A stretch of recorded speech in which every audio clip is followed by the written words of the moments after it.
He pressed me firmly against the kitchen counter. A solitary, profound thrust robbed me of my breath. He was meant to be my future son-in-law, yet in that instant, he transformed into something wholly different. Something instinctual. Something taboo. He approached me with the ferocity of a famished predator, finally set free. His eyes ablaze with untamed desire. And I, wholly unyielding, entirely eager, became the sacrifice exposed, a form weary with desire. Text soaked in eager expectation.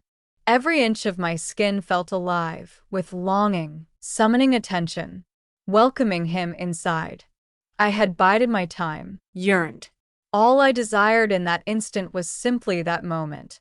As he surged through the expanse, he would seize this fiery form as though it were destined to be his, unavoidable and untamed in the dance of predator and prey. Greetings to all. Greetings from Manu. What occurs when a fleeting instance of illicit desire tears a family apart from the inside? Today's narrative offers a heart-wrenching glimpse into the repercussions of transgressing an unpardonable boundary. If you're prepared for an unfiltered and genuine tale, be sure to give this video a thumbs up and subscribe to Manu for more content. Having just stepped out of the shower, my skin radiates and feels soft in the warm, humid air. As I extended my hand toward my frayed towel, the one with the ragged edge that I always chose when the house was enveloped in silence, I beheld him. A silhouette lingered in the entrance. Ethan was the one. My daughter's betrothed. He found himself caught in a moment that seemed to stretch endlessly. His hand clutched the doorknob tightly, enveloped in a fleeting pause of tranquility. He was never intended to be in this place. He absolutely ought not to have been looking at me like that. My very being became still. Instinctively, I should have shielded myself, yet I chose not to. I remained still, feeling his gaze glide over me, wrapping me in a comforting warmth. His name lingered, caught in the confines of my throat. I apologize. His voice quivered, deep and almost raspy, yet he stood resolute. His gaze lingered, his eyes descended, and still, I stood unmoving. I permitted him to look. There lingered within me a desire for him, too. It was merely a brief instant, perhaps 3 seconds or maybe 4, before he shut the door with a firm thud, and I could hear his footsteps quickly receding into the distance. The corridor surrounded him, but my heart continued to ache with unease. My hand trembled as I wrapped myself in the towel, holding it close to my chest, as if I could somehow hold back the storm of events that had just transpired. I should have felt a pang of shame. Rather, I experienced a profound sense of vitality. That night, I found myself in bed, grappling with my thoughts for much longer than I would care to admit. I closed my eyes, trying to focus on the soft hum of the ceiling fan, the distant murmur of traffic, and the soothing rhythm of my husband's snore drifting down the hallway. All I could feel was the warmth blooming on my cheeks, the fluttering in my stomach, and the persistent thrum between my thighs. I clenched my legs together, fighting against the intrusive thoughts of Ethan's gaze, which felt as if it was tracing every inch of my skin, lingering on my lips, and daring to explore the parts of me that were meant to remain hidden, yet were not. The next morning, he averted his gaze from mine. I found it impossible to meet his gaze as well. He sat at the kitchen island, watching my daughter, Olivia, engrossed in her phone. She remained utterly oblivious.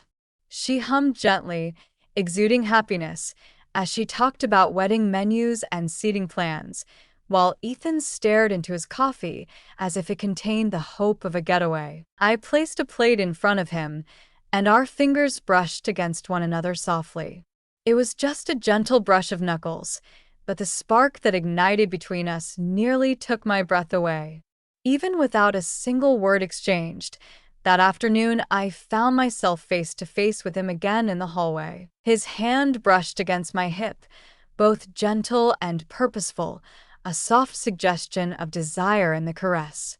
The feeling persisted for countless hours. That evening, my husband found himself deeply engrossed in his work, the darkness of night wrapping around him as the sun slipped away. My daughter sat in her room, engaged in a FaceTime call. The house was shrouded in silence. As I made my way down the stairs, I filled a glass with wine, my bare feet brushing against the cool floor, still wrapped in the silk slip that rested beneath my robe. Ethan lounged in the living room, his eyes locked onto the silent TV screen. He lifted his eyes as I entered the room. His lips parted just a fraction. "You looked beautiful," he murmured, his voice a soft caress in the air. This morning, a tightness seized my throat. "Ethan, I never meant for you to witness this." I simply couldn't bring myself to stop. I swallowed hard. "I really think you ought to reconsider that," I murmured. "Indeed." He inhaled deeply. Then his hand brushed against my arm, a mere whisper of a touch. I turned to face him directly. His gaze lingered on my lips before drifting downwards. I did not pull back. Instead, he leaned in closer. I permitted him to draw near, and as his lips gently met mine, an unmistakable tension lingered in the atmosphere, both thrilling and daunting. He kissed me like it was a hidden treasure. He had started to mourn. As his hand slipped beneath the hem of my slip, finding the bare skin between my thighs, a gasp escaped his lips. "I shouldn't," he murmured. "But you already are," I remarked. His fingers radiated warmth. Curious, they rose, gliding along the brink, caressing the tender skin of my thigh, lightly touching the spot that was already soaked with eagerness. "You're not wearing anything underneath this," he murmured softly, a mix of curiosity and doubt in his voice. "No," I insisted, my voice scarcely rising above a whisper. "Please, just tell me to stop," he whispered. I did not. I could not manage to. I reached out to his wrist, softly guiding his fingers to the exact spot I wanted. His fingers moved over me, gentle and cautious, as though he were uncovering something divine. My head tilted backward. A gentle sigh slipped from my slightly open mouth. "Please don't make that sound," he groaned. "You shall be the architect of my demise." My thighs trembled as I arched against his fingers, breath caught in my chest, my own fingers gripping the edge of the counter in a frantic effort to keep from collapsing to the floor. He stood motionless, his eyes locked onto my face, as though it were the most authentic thing he had ever seen. I pulled him into a kiss, charged with a longing that made me quiver, deeply intense, startlingly quick, teetering on the edge of a fire that could engulf us both. His body pressed against mine, solid and yearning, and I instinctively reached down, my fingers curling around him through the fabric of his jeans. "We ought not to be engaging in this," he breathed into my mouth. "We already are," I responded. In an instant, a door slammed shut from above. Her voice floated through the air, light and unburdened. We drew back from each other. "Forgive me," he murmured. "I am not." I expressed myself too hastily, too openly. He locked his eyes onto mine for a fleeting moment, then turned away and left without a word. Have you ever found yourself in a predicament that felt inherently wrong, yet you felt powerless to break free? Feel free to share your thoughts in the comments below. And remember to subscribe, for the aftermath is only just starting. Then Olivia departed for her bachelorette weekend. 3 days, just the two of us together. The house towered above, its stillness echoing with an unforeseen power. On that initial evening, he trailed behind me to the kitchen. He approached from behind, his chest radiating warmth against my back, lips softly brushing my shoulder as his hand encircled my waist. "I can't stop thinking about you," he whispered. He twirled me around, pressing his lips to mine with a slow, gentle passion, undeniably deeper this time. He then lifted me with ease onto the counter, parting my knees gently with both hands, kissing the inside of my thigh with a reverence that felt both sacred and forbidden. "You taste just as I envisioned," he murmured, his tongue playfully exploring. Delightful yet dangerous. I inhaled deeply, my fingers weaving through his hair. He led me to bliss once again, his lips consumed by me as though he would fade away in that instant. As he stood, my fingers quivered while I unfastened his belt, freeing him from his restraints. He claimed me right there on the counter, a singular, intense thrust that left me gasping for air. I wrapped my legs around him, my arms cascading over his neck. Our foreheads met, a soft bond as he entered me, deliberate and deep, creating a path of chaos behind it. We held our tongues, but our actions conveyed 1,000 words. The following nights unfolded in a haze of secret caresses and daring escapades. We cast aside all illusions. It started in the corridor, a brief glance, a soft touch, and then hands pulling at clothing before ideas could crystallize. He pushed me gently against the wall, his lips and eager fingers roaming. "You're the sole thought that fills my mind," he murmured. From the break of day to the fall of night, even in her arms, my heart yearns for you.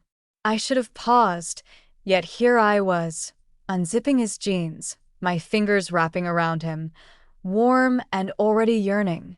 He wrapped my leg around his waist, his fingers tracing the space between my thighs, feeling the heat of my longing. "Jesus," he whispered, "you're flowing just for me."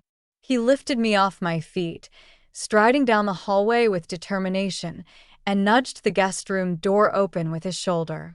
Once we fell onto the bed, we became intertwined, our mouths, skin, and limbs blending in an unquenchable thirst to consume each other. He plunged into me with great speed. I welcomed every moment, every movement that caused the headboard to strike against the wall. "You're making me feel incredible," he groaned. "I dread that my strength may soon wane." "Then don't," I breathed out in shock. "Just pass it to me." The following day, I pulled aside the curtains to unveil a raging storm beyond. A photograph came from my daughter, encapsulating the spirit of the coast, with a radiant sun, golden sand, and joyful smiles. As twilight descended, I stepped into the welcoming arms of the rain. The refreshing touch of the air against my skin was something I longed for. I ventured into the yard without shoes, letting the water soak my shirt and adhere to my skin. At that instant, I felt his presence hovering just behind me. "Why do you keep allowing me to enter?" he asked. As I grew tired of pretending that I wasn't starving, I responded. He peeled the shirt away from my skin under the pouring rain, dropping to his knees, his lips exploring the curves of my stomach, my hip, my thigh. He softly laid me on the cool, moist grass, and we held each other close, as if time itself had paused for a moment. It should have reached its end that evening, yet it persisted. We became audacious. In the pantry, I beckoned him closer, and he lifted me onto a shelf, his fingers exploring me before I could even catch my breath. "You're perpetually prepared for my arrival," he murmured. In the lonely upstairs guest bathroom, I fell to my knees. "You are a sight that will undoubtedly break me apart." He exhaled deeply as he unraveled, just as Olivia walked through the door. The transformation was instantaneous. I noticed the slight way Ethan recoiled from her touch, and it was clear she felt it too. The deceit lingered in the air, akin to rot concealed beneath the floorboards. That evening, I grasped his wrist, pulling him into the dim embrace of the guest room shadows. Once again, I whispered gently. He kissed me with a fervor that suggested he had been longing for this moment forever. "You're going to ruin me," he mourned. "I have already achieved that," I exclaimed in astonishment. The following day, she had changed, becoming more distant, more restrained. That afternoon, he found me among the blossoms of the garden. "We need to put an end to this," he murmured. A gentle, acrid chuckle slipped from my mouth. Last night, he remarked, she asked about my happiness. I confessed to her that I had not been honest. On that night, he visited my room for the final time. He embraced me gently, his face resting softly against my neck. She understands, he murmured, and as he joined with me, it was neither aggressive nor wild. It was deeply heartbreaking. He advanced with a measured pace, as though he grasped that this would be the last moment. You brought me into focus, he murmured, his words wrapping around my throat like a tightening noose. You were never just a mistake. He stayed until the first light of dawn, then slipped away like a soft murmur. The next day, she asked me to join her for lunch, just the two of us. We discovered ourselves nestled in a charming little cafe that held a special place in her heart from her high school years. And then, in the midst of her speech, she halted. Her voice held a firm resolve, though it was devoid of softness. Are you inviting him to share your bed? Time came to a standstill. The cafe that enveloped us gradually disappeared into the background. I might have opted for deception. Yet, as I gazed upon my daughter, the truth that had been building inside me finally erupted. I didn't mean to, I whispered gently. Her poise crumbled. You were with him, she said, her voice trembling with fury. Within the walls of my abode, alongside my beloved fiancé. She stood up. Her last words will be forever imprinted in my mind. You have ceased to be my mother. She ventured out, leaving the past behind her. I came back to a home that seemed only half alive. Ethan had vanished. She had vanished. The wedding has been canceled. My husband left just 2 weeks later. At present, I find myself resting in the guest room. His fragrance remains, a testament to his existence. My daughter writes postcards, short and to the point, always avoiding any sentimentality. I was the woman who chose deprivation over dignity. The wound persists, merely shifting its guise. This tale serves as a harsh reminder of the price one pays for treachery. It transcends the mere action. It delves into the destruction of trust, the fabric of family, and the essence of self. The yearning for a fleeting experience of vitality can trap you in an eternity of void. How did you feel about this narrative? Can one truly recover from a betrayal so profound? We invite you to share your thoughts below. Don't forget to like this video and subscribe to Manu for more captivating stories that uncover the intricate facets of human nature.